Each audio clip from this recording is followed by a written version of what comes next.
मी मी कालच जे आहे कालच पंचनाम्याचे आदेश दिलेले आहेत.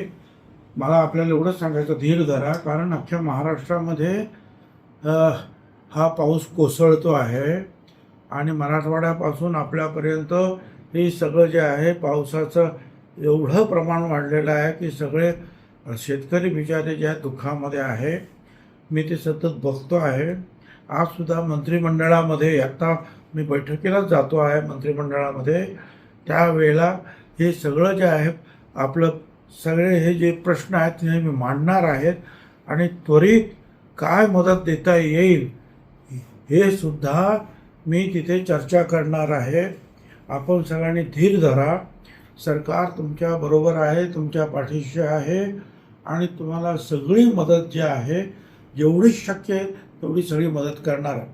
परंतु एक लक्षात घ्या की हे दुखणं आहे, हे संकट आहे पावसाचं आसमानी, हे अख्ख्या महाराष्ट्राभर आहे, सुरू आहे.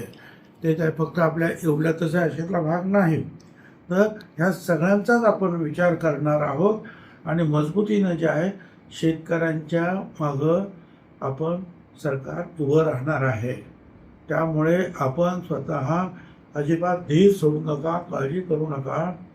बाकीचे सुद्धा मी आता कलेक्टर आणि त्या सगळ्या लोकांना सांगतो आहे तिकडचे ताबडतोब पंचनामे करून जेवढं म्हणून जे कागदपत्राचे कामं जे आहेत ते पूर्ण करायला मी त्यांना सगळ्यांना सांगतो आहे. फक्त याला तुम्ही धीर धरण्याची आवश्यकता आहे.